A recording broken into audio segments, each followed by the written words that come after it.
Hey, Khalil. Hey, Kiara. Welcome to the His and Her Money Show. Hey, guys.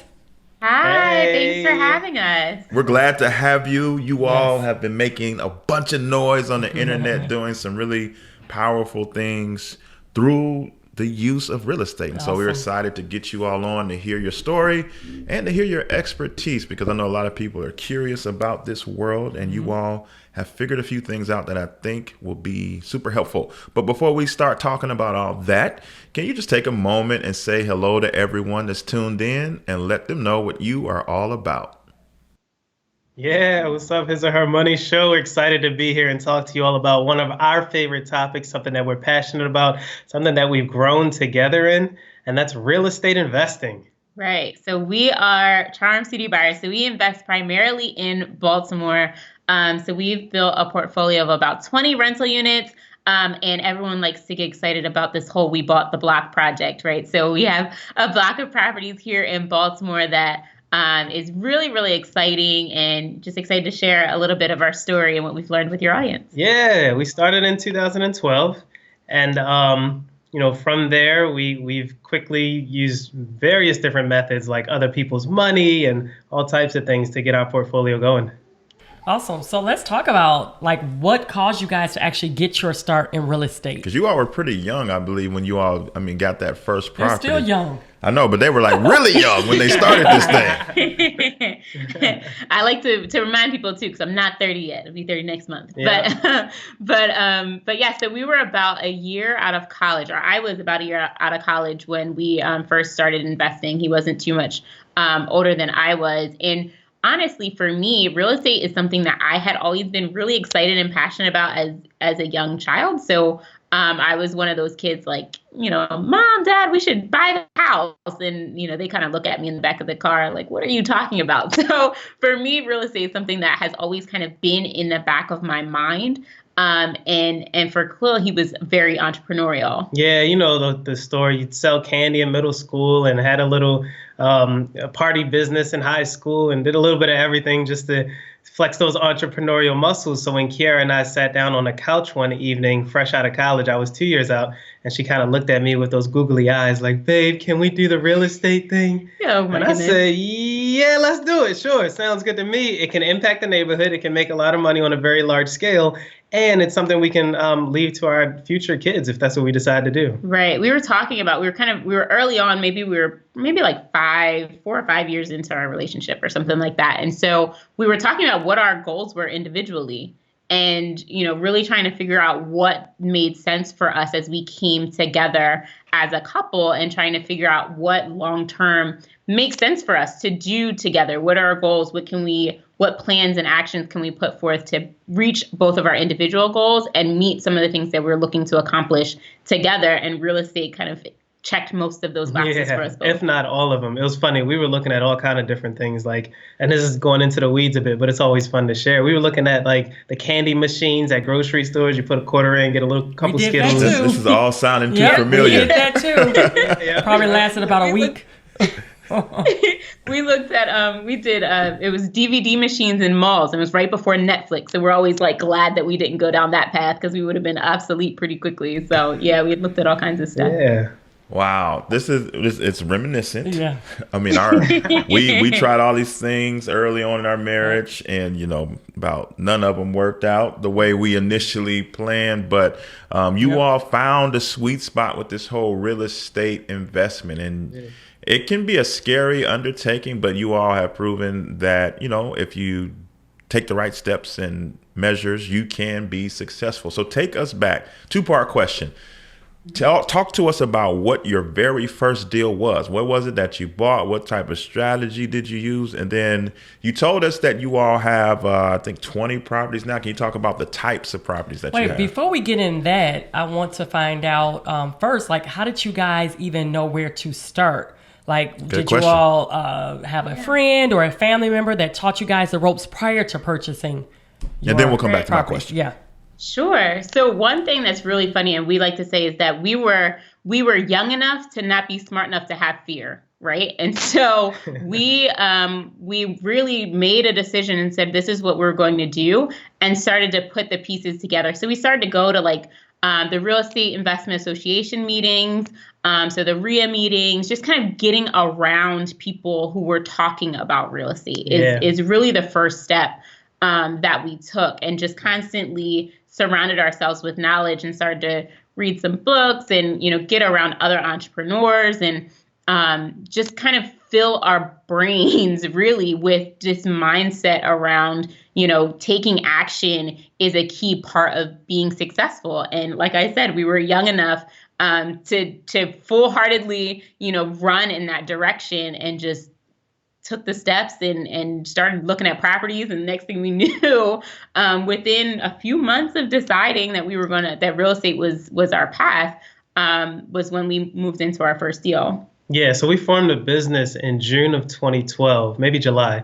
And then we purchased our first property. We closed on our first property in October of 2012. Yes. So, 5 short months later, and that's all the due diligence, that's searching for it, that's negotiating terms, that's drawing up the contract, that's the 30 days before closing. Like we moved pretty quickly. Yeah, we jumped on all that in. first deal, and we were all in. It was an all or nothing deal. And we were like, okay, let's give it a try, see what happens. Worst case scenario, we're young enough to clean it up later. Right. That was really our mindset, which sounds crazy now because you've learned, you learn so much over the years. But starting out, we're like, we can go for it. So the very first deal. Well, before we really dive into that, sure. what's great and what I like to tell people all the time about real estate. Yes, there are several ways, and people have done it. No money, no credit. You can get started in real estate and make a lot of money. It happens, absolutely. For us and for the majority of folks, you got to have some type of nest egg. So fresh out of college, I moved back home with my parents and drove a bum car and saved up a bunch of money. It was really a bum car too. Yeah. And Kiera did something similar, except she moved out of state and had a very good paying job. Yeah. And we took our money together and we just decided to dump it into this property. Right. So we had saved, between the two of us, saved a pretty good amount of money from working full time after we graduated college. And so for the first property, we bought actually a 3-family shell. So it was a multi-unit property. We paid about $26,000 cash for it. So that was that little nest egg that we had saved between the two of us. And then, but the house was a shell. And so it actually needed about $120,000 worth of renovation. So we had the 26, we didn't quite have the 120. Wait, so y'all gonna come out and find the toughest road possible for your first deal? Absolutely. And we did it in the hood, which we have built a passion for investing in neighborhoods that are historically disinvested. But it started with this first deal because we did not have all the tools in our toolbox at the time to understand that this neighborhood wasn't wasn't high on the list of a lot of different investors, but became a huge passion and community for us as we learned the neighborhood and learned the people and all of that. So not only did we buy in a tough neighborhood, we bought a tough house. And so what we had to do was we really started to tell our story, and we started to share our vision for this neighborhood, because we found out quickly that our original strategy to wholesale the property, which was to buy it ourselves and we were going to sell it off to another investor. First of all, we didn't quite understand the wholesale strategy, where typically what you do, you get it under contract and you sell the rights to purchase, right? We bought the property. we were going to sell the property. So it was like a double close almost, but sure. it worked out fine. So we networked, we told our story to tons of people at the RIAs and all across Connecticut. We didn't have any friends or family in Connecticut at the time. Brand new there, but it forced us to work together more closely, sure, which was good. So we found a nonprofit in the area that just so happened to be focused on revitalizing housing in this specific area. They saw what we were doing. Because we had paid for it, we owned it free and clear, so they could take first position on the construction loan. We didn't even know what terms meant and what the LTV was and all kind of different things. But we went into the deal with this nonprofit, felt pretty good about the terms, closed the $120,000 construction loan, and started our rehab. Right. So we did that renovation. So we worked with the nonprofit. We renovated that first house, made that 3-unit shell a home to 3 families. Our very first tenant actually still lives in the property today. And then we kind of took that whole model, and because we did so many things really wrong, right, with that first deal, that it gave us a lot of knowledge and understanding to continue. And that's what kind of funneled us to our next and our next and our next property. So now with the 20 units that we have, it's a mixture of multi-units and single families in Baltimore and actually in Connecticut as well. So our portfolio spans the 2 states, but we kind of just rinsed and repeated and continued to tell our story and continued to leverage what we learned from that very first deal as we grew and moved on throughout our portfolio. Man, I'm still amazed that y'all bought a house that wasn't a house yet on your first deal. That took a lot of guts. No, so yes and no, right? It took a lot of not knowing what to fear. It really is. And to this day now, when we look at our houses, and even like the block we purchased, it still has that level of renovation. They don't have roofs, and they don't have, it's a lot. And so it kind of funneled into the rest of our real estate strategy. But we started with that huge deal. So now those big construction jobs aren't nearly as scary as they are to most folks. I think a lot of people have somewhat of a semblance of an idea that investing in real estate is a good idea. But most people don't pull the trigger. And I'm curious that you all have seen ups and downs. You all have taken a lot of twists and turns. For the average person, why is investing in real estate something that they should be looking at? Yeah. I think for me, real estate is a cornerstone of wealth building, right? When you look at the wealth gaps and you look historically at some of the most financially savvy and financially successful people, real estate is always part of that portfolio. And there's a reason for that, right? So whether you are investing to build a large portfolio or, a good size portfolio like ours, or it's buying your own personal home, or you're buying a multifamily home and living in one of the units, right? There's ways to kind of temper your real estate investment to fit what your where you are, your risk aversion, and what you're looking for real estate. But I mean, I really think it's important that at least, even if you don't want to be an investor per se, that real estate is part of your wealth building strategy. Yeah, absolutely. I mean, it's very well known that the wealthy people in the world, the majority of them, there are some who don't invest in real estate, but the majority of the wealthy people in the world have assets in the real estate space, whether that's commercial or land, or some people invest in trailer park homes or multifamily units or row homes. There's some type of part of the portfolio that is in real estate. And a large part of the reason is because we all know that people are living longer. They're more healthy. There are technological and health advancements, and the population is growing at an exponential rate. So there's a finite amount of land, right? So at some point, eventually, whatever you buy is going to appreciate. Over the last 100 years, yes, there have been dips in the market and different things. But by and large, over the last 100 years, everything has appreciated. So it just makes sense to purchase something and at minimum purchase something and let it sit. But caveat, it's better to purchase something, find the funding, and fix it up. Yeah, I was listening to The Breakfast Club not too long ago, and it was amazing. Like, they were talking about one topic, right? And they had an artist, and they were talking about this new show that he has and all this, that, and the other. And then all of a sudden, it turned into a full-fledged real estate conversation. And I had no idea all of them had properties. They were talking about, I just bought this, and I just bought that. And it turned into a conversation about the power of real estate. And I think a lot of times we look at people, artists, movie stars, things of that nature, and we think that their wealth is only because of their art. But a lot of people are wising up and taking the money that they make from art, or taking the money they make from sports, and they're using it to buy property. LeBron James is buying studios in Los Angeles. Like, real estate is, like you all just said, an essential part of anybody's wealth building strategy. If you make $100 million a year or $50,000 a year, there is a way to get in the game. I think that's what's the most beautiful part about real estate investing.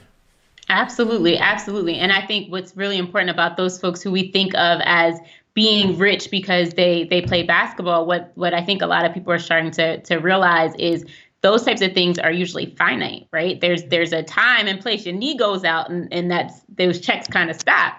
And so putting your money and investing your money in places that are going to give you a return, whether you decide to get out of bed and go out the house or not that day, is very, very valuable. And that's part of the bonus of investing in real estate, especially long-term holds and rentals. Yeah, because there's so many different ways to make money, especially in the rental space. You can force the appreciation. You can get cash flow month to month. I mean, there's so many different ways. Yeah. Well, speaking of different ways, there's so many different ways that one can actually go about getting into real estate, right? How does someone decide which approach they should take when purchasing real estate? Because I think this is an area where people can get trapped. Yeah. Because depending on what guru you listen to, like you all mentioned some strategies, you should wholesale. And some of these seminars and things like that. I remember we went to one.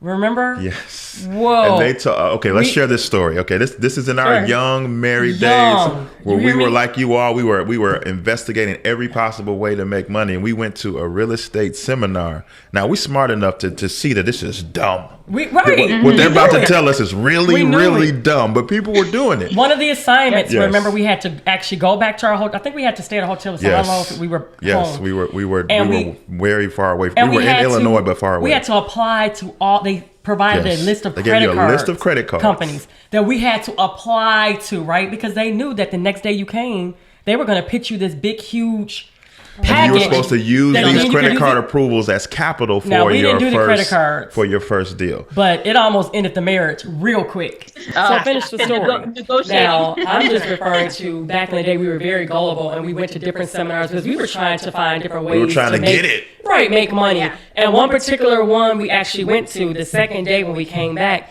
they pitched the package. I think the package was like 25 G's. Was it $25,000? Yeah. And I just knew, like, we weren't getting up in that line. Everybody was getting in line. And they tried to really isolate us. Okay, all those who didn't get in the line, like, go to this little room. And you looked at me like, you want to do it? I'm like, is you trying to get rich or what, girl? And I looked at you like, are you serious? I mean, he was straight mad. I was straight mad that he even thought that it was okay to do it. I'm like, can't you clearly see this has like scam written all over it? But even if it's not a scam situation in real estate, these are viable options when somebody's really good at wholesaling and they want to teach you to wholesale, or when they tell you should invest in Airbnb, selling that way or making money that way, or they tell There's some legitimate ways. 100%. For sure. It depends on who you listen to. How do you know what's a good fit for you? What real estate strategy is a good fit for you and what you're trying to do? That's a really, really great question. And we love coaching people on this all the time through several of our courses, including our next gen course. We'll talk about that later. But the best advice that I can give, me personally, Khalil, is you have to know yourself. You have to sit down and you really have to understand who you are as a person. If you are risk adverse, then flipping might not be the best solution for you. If you're more of a patient capital kind of person, steady income, obviously rentals are going to be the best path for you. But you really have to understand what you want, who you are long term, and you have to be honest. If you want movie stars and the high life and doing stuff on yachts and things like that, then go for it, right? Like if you just want to be patient and sitting, do that too. It's all about you as a person. Yeah, we spend a lot of time talking to people about what their individual goals are. And so sometimes someone's goal might be, I need a quick pop of cash or something like that. And so maybe wholesaling or flipping might make a little bit more sense because that's a shorter term investment. If they're looking for, their goal has something to do with long-term wealth building and legacy or retirement, those types of things usually fall more in line with rentals. And then let's be honest, there's going to be an impact on how much cash you have, how much capital you have access to. That's going to help make that decision for you as well. And so typically, it's kind of a full circle conversation you have to have with yourself. Not only who are you and what kind of drives you, what makes you tick, but where are you today and where are you looking to go in the future? Yeah, and even deeper, like we've got market rate rentals in two states. We've got some subsidized tenants also, but we have a friend who only invests in one zip code, just one zip code, and he only does Section 8. And that's it. And that's fine for him. He doesn't want more property. He's got his handful. He fixed them up, and now he's just sitting, right? Like that's absolutely a strategy that works. And it's because he understood that he didn't want to do flips. He didn't want to manage contractors. He didn't want to deal with tenants a lot. He just wanted to have a steady check on the first of the month, and that's it, which works. Love reading, but wish you had more time to get into your favorite books? What if you could use the time you already have and listen to the books you already love? Well, now you can with Audible. With Audible books, you can be inspired, entertained, and educated anywhere, anytime. Choose from the bestsellers in self-development, business, nonfiction, and more.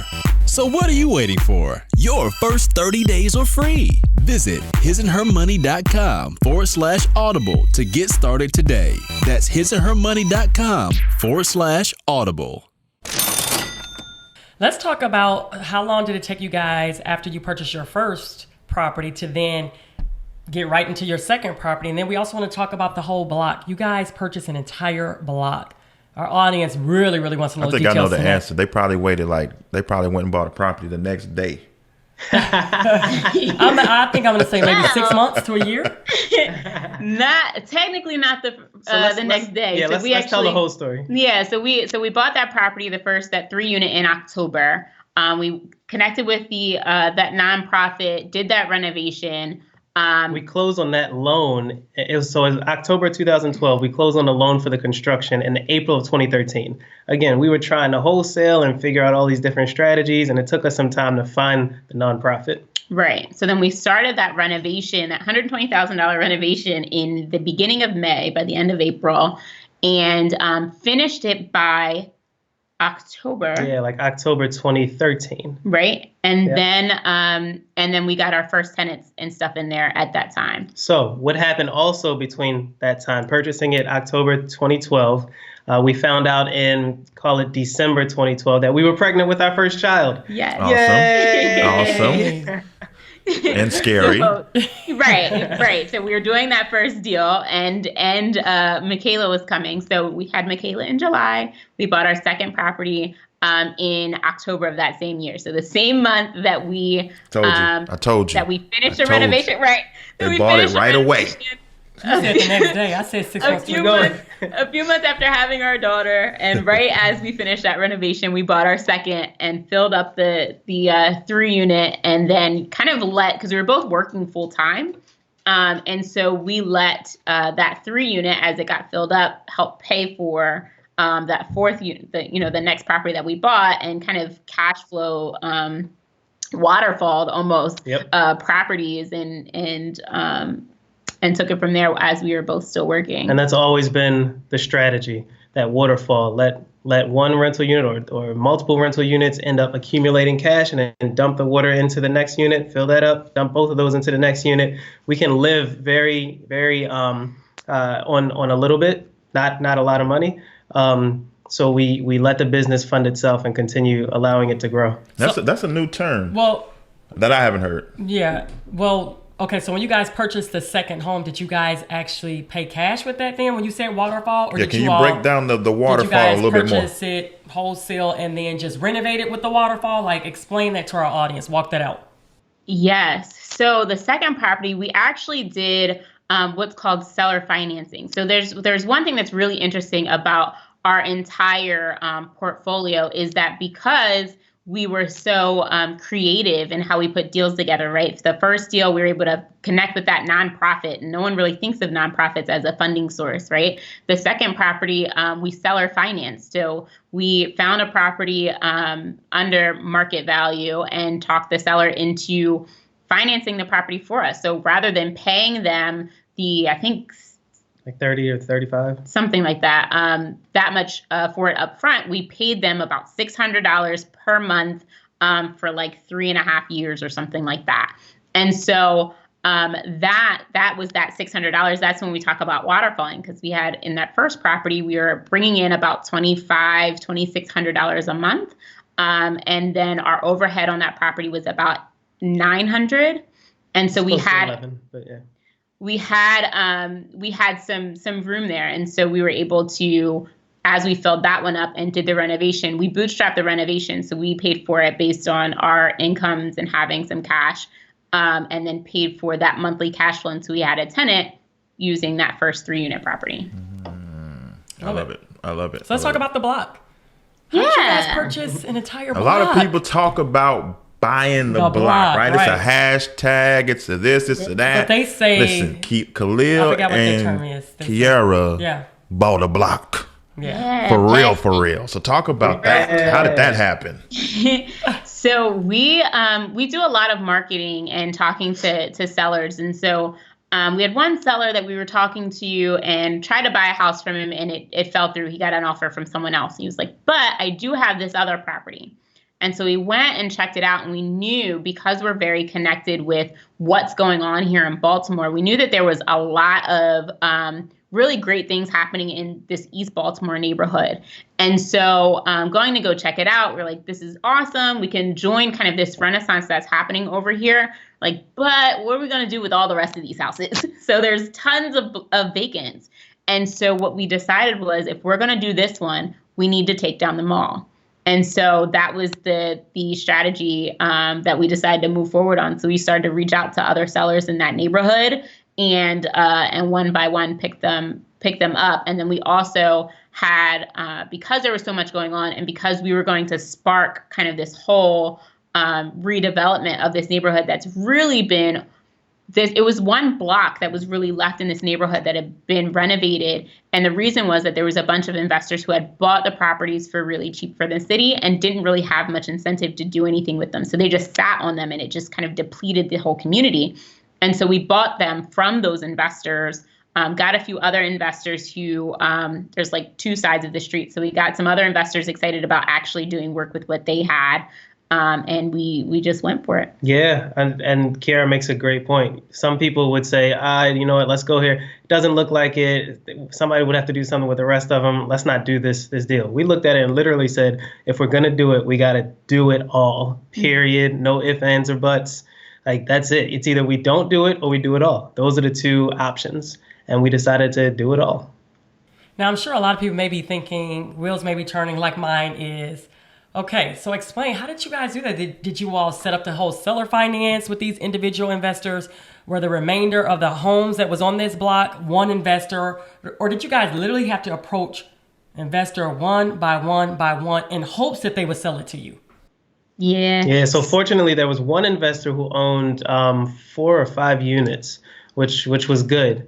We could approach him, make an offer, negotiate it, close. Yeah. And then after that, it was just talking to the other ones. Yeah. So we did that. And then we also, I know the other question I was going to figure out, how did you actually put that together? So by the time we came across this opportunity, we had built some really strong relationships. And so we literally picked up the phone to someone who had worked with us before on deals and said, here's what we're looking at. And here's the stats of what's going on in the neighborhood. Here's what our plan is. And they jumped in on it with us. It was really, and real estate is all about relationships. It's about who you know, who you're connecting with, who's in your network, and really continuing, just like we did for that very first deal, telling our story and telling people what it is that we're trying to do and accomplish. And so that kind of brought forth the financial opportunity for someone to lend us the money to get all this stuff done. Yep. Now, your mission for your company is really intentional about investing in communities that are overlooked and underinvested. And you all probably deal with similar stereotypes like we do here in Chicago. You hear Baltimore and people automatically think The Wire. You hear Chicago and you automatically think about the things that are on the news which is false, yeah. Right? Sure. But you still can be apprehensive when you're thinking about putting tens of thousands, hundreds of thousands of dollars of your money into a property, even if you're from Baltimore, even if you're from Chicago, you can still have trepidation about certain neighborhoods within yourself just because you are from the area. Right. So how did you all come to the point where you said, no, these are the communities that we want to invest in? And how did you come up with the criteria for the types of communities that you wanted to invest in? Right. So we spend a lot of time getting to know what's happening in the neighborhoods from a development perspective, where the city's focusing. So Baltimore is going through an entire renaissance right now in general. And so we will sit in the board meetings and have conversations that are planning out what's happening in Baltimore for the next 5 to 10 years, right? And so that helps give you some insight on understanding that what it looks like today is literally on a drawing somewhere on someone's desk that shows it's going to look completely different tomorrow. And so that's really, really important, especially for those larger investments that we're doing.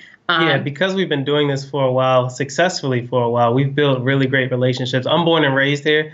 So leveraging my contacts and then Kiara coming in with her expertise, we're able to really have great conversations, to understand what's going on, to walk the walk, talk the talk, and then sit at the table and make the decisions and help influence the direction of the neighborhoods that we're going into. In the beginning, it was literally we would go to a property, we would sit outside the property for hours and talk to the neighbors who walk past and understand the community members. And that's how we really gain knowledge. Our first deal, the general contractor who we decided to hire, we interviewed 3, had them walk through, had them submit information on what they wanted to do, the scope, the whole 9. But our first GC was from the area. He lived 5 houses down, maybe 3. And he was accomplished. He knew what he was doing. He already had a relationship with the nonprofit, and we made it happen. So it's all about just if you're hesitant to do a certain deal, go there. Go there on a Tuesday afternoon, on a Friday night, on a Saturday night, on a Sunday morning. Check out all different times a day and get a good understanding of what you're getting into. And the more people start to see you there, especially our people, man, they start to look at you like, okay, I can respect this person because he keeps coming back. He's not just here looking at it one time and then telling a bunch of guys to go over there to fix it. No, he's actually invested in the area. So what was really cool is that the community members who where we purchased our houses, they would call us. They would say, hey, somebody's looking at your property. I don't know what's going on. I don't know if you have it authorized. Like, yeah, we have a contractor over there. I appreciate you, though. Yeah, thank you for giving me a call. Right. Like, those are the types of relationships that we build. Right. And it is really critical as you're looking at neighborhoods to talk to the neighbors. They are assets when you're analyzing deals, right? Those are the folks that have all the tea about who used to live there, what's going on in the property, are people coming in and out? Is it, So we spend a lot of time when we're trying to get, especially if we're getting into a new neighborhood, how do we build those relationships with the people who are there at the house, by the house every single day, so that we have that, build that level of trust.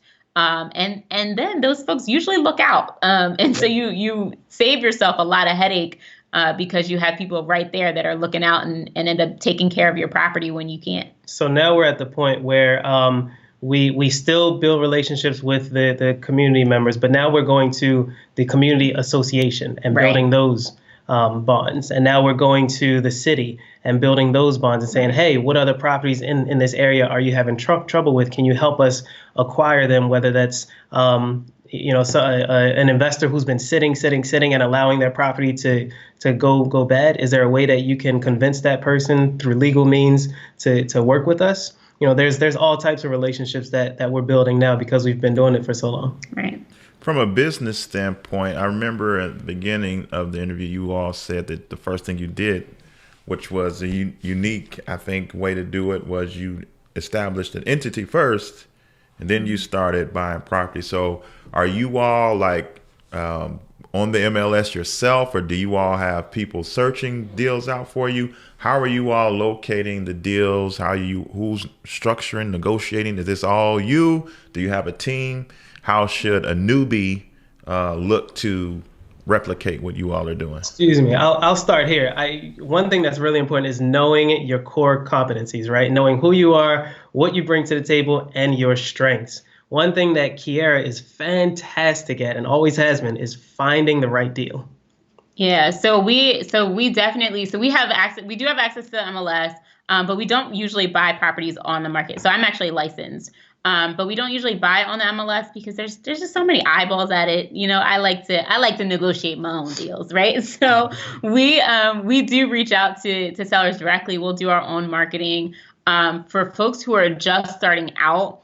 Depending on what it is that you're looking to accomplish, right? Are you looking to buy an investment property for yourself to live in and maybe rent as well, which a lot of people call house hacking? Then you probably want to have an agent or someone to work with you through that process because you're going to go through traditional means usually to finance those deals. And so you probably want to go through a traditional process.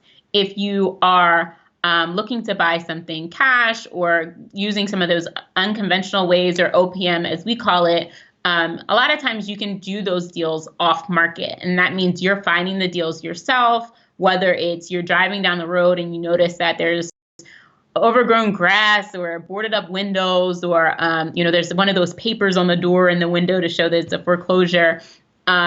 Once you're seeing those types of properties, you can actually then reach out to the owners directly and start having conversations directly with individuals to say, hey, I saw your house. I invest in the neighborhood. I just wanted to talk to you about it and see if maybe you'd be open to or interested in selling. And that's how we started. That's still usually how we're starting those conversations today, is just reaching out to individuals and seeing if they're open to or interested in selling, especially if they're vacant, or, the owner lives out of state, just doesn't want to deal with it. It really opens the opportunity for us to solve a problem that they're probably having, which is, what the heck is going on with my house if I don't live there, right? And so how do we then solve that problem by purchasing the property from them? Yeah, so how do you get in contact with them? How do you find their contact information if they're no longer living there? Right. So, and that's like the weird stalker question, right? How do you find out where they are? And so usually what we say is that the city or county or whoever is collecting tax bills knows how to find those people. And so if you find where they're sending those bills to, you usually find who actually owns that property, even if it's not in the house itself. Yeah, somebody's paying a tax bill. Somebody's keeping the grass cut. Somebody's, if there's a water bill or if there are fines, somebody's got to pay those. So there's a way to get to the owner, their address, their phone number, all kind of different methods. We don't give up. I love it. Persistence pays off. I love it. It really does. Persistence and consistency. That's the whole point of real estate and success. So are you guys very involved? I heard you guys say that you all are very involved within the city. You talk to the neighbors. I'm assuming that your tenants even know that you guys are the owners or the landlords. And do you guys actually have like a property management team to help you out? Or are you guys really doing it all yourself? Yeah, so great question. So we no longer really are face to face with our tenants individually anymore. So we were at first, but now we have more of a team where we have someone that will kind of do a lot of that stuff with and for us within our own team. So we manage in-house, but it's not typically us all the time that's going to the deals, as we're kind of out negotiating or out at meetings and kind of doing the more scaling the business. Yeah, we're running the business rather than working the business every day now. Right. You either work on your business or you work in your business. And for a long time, we were working in our business. We were doing a little bit of everything. Yeah, I'd be the ones hanging blinds and Kiera be laying tile, and like we were figuring it out as we go. Now we're at the point where tenants don't text us on our personal number anymore. They rarely go directly to us. Contractors are starting to not come directly to us. You got to scale your business to free up some brain waves to continue growing. Yeah. Mm-hmm. So now you have inspired tons of people that are listening right now. You scared some of them, but you have inspired quite a few. I'm sure of it. And they're like, fear's okay. Good. Fear's not necessarily bad. You got to propel yourself the right direction. What do you do with the fears? I read this on Instagram or Facebook or one of those. If what you're doing doesn't scare you, then you're not doing it hard enough. That's the truth. So wait, before you do that, one question. I heard you say that you're actually licensed, right? Mm-hmm. Realtor. Is that on purpose? Is that part of the strategy? Because I know a lot of people are doing that now. That's another topic of debate. Like, if you're going to be a real estate investor, you should consider going through the process of getting your license, because there are some benefits to it, tax wise, so access is it really wise. For the business, per or se? Is that not the case? Yeah, so I get asked that question all the time. Like, do I need to be an agent to invest in real estate? And I usually scream from the rooftops, no. And so that's definitely not the case for us. I got my license because it was always something that I said I wanted to do, right? So I just got it. It was actually, my daughter was still an infant. I think part of me just needed to get out of the house. But I got my license, at that point. But we don't really use it much for the business because our strategy isn't to buy properties that are on the market in that way. So I don't use my license as a traditional agent would. Now, when we sell houses, when we sell a property after it's finished, she will list it. That way we can capture that 3.5% of the sales price, $7,000 to $10,000. Why am I going to pay somebody else to put on the MLS when Kiara can put it on? Yeah, so that's a good point. So that does pay dividends, obviously, and is a good positive. But other than that, I'm not showing anyone houses. That's for sure. But it's funny how things happen. It's very organic. It's you start a rental portfolio, you accumulate a certain mass, and then people start reaching out to you and saying, "Hey, I live out of state. I'm a friend of yours. Can you manage my property for me?"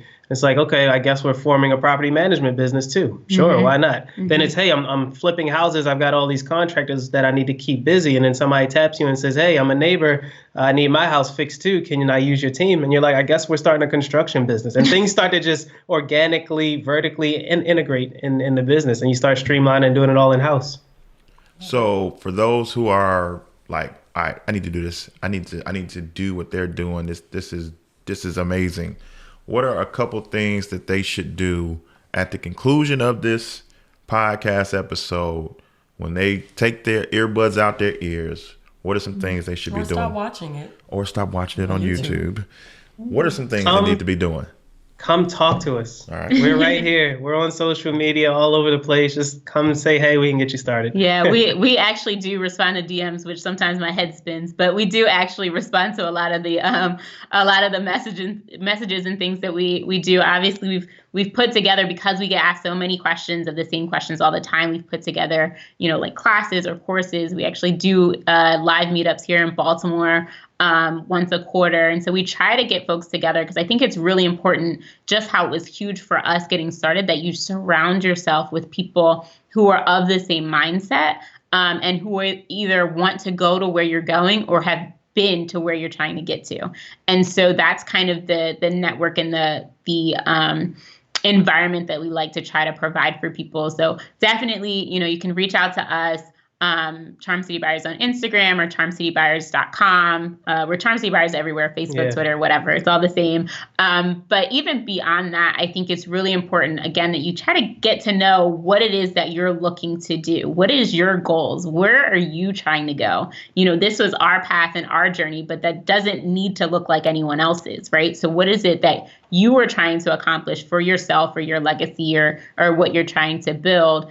And just kind of make sure that you're putting yourself in a position to get the mindset so that you're prepared to get there. Yeah, I think it's easy for us to say it now that we've already hit our head and gone through it. But real estate is not a passive thing. It's a full-time commitment, whether that's a 9 to 5 full-time or a 5 to 9, and then in the mornings too, from 6 to 9.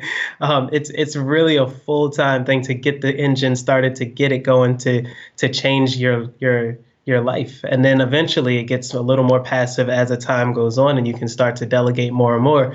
But we like to tell people that, the whole no cash strategy, we didn't come from that. The whole passive strategy, we didn't have the means to hire people right away. So we didn't come from that. But what we did come from is a strategy that absolutely works with your average person who has a couple dollars in the bank, who may be a little bit tired of their job. They may have enough money to say, I don't have to put up with this boss, but they don't have enough money to quit. So it's like in that in-between road, we can certainly help those people out. Now, the last thing I want to close with is the fact that you talked about, you all are parents, and talk about how the power of investing in real estate impacts your ability to create a legacy that will be here after you're gone? I am so excited for our daughter. Yeah. 'Cause she's going to have something that neither of us ever had. Right. And even beyond just the fact that she's going to be in a different space than we were, when she's of age because of the investments that we've made.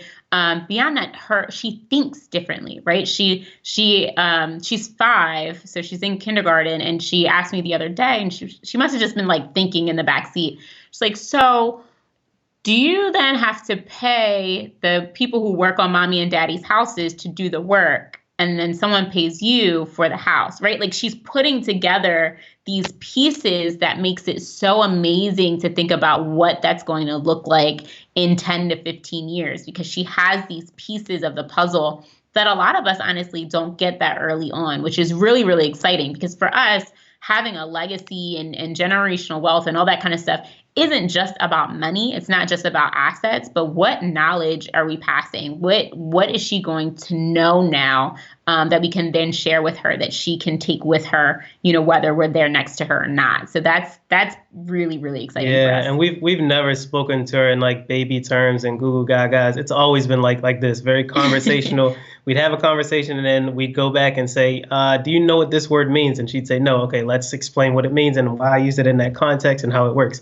Just like grooming her for the future, assuming that she's more mature and older than she is, so that we can continue to push her and drive her. Wow, this has been amazing. I think that you all have dropped a ton of value today, and we are super appreciative of you all coming on the show and sharing all of this great information with us today. Thank you so much. Thank you so much for having us. Check us out on Charm City Buyers at Instagram, website, YouTube, Facebook, Twitter, all Charm City Buyers. Thank you so much.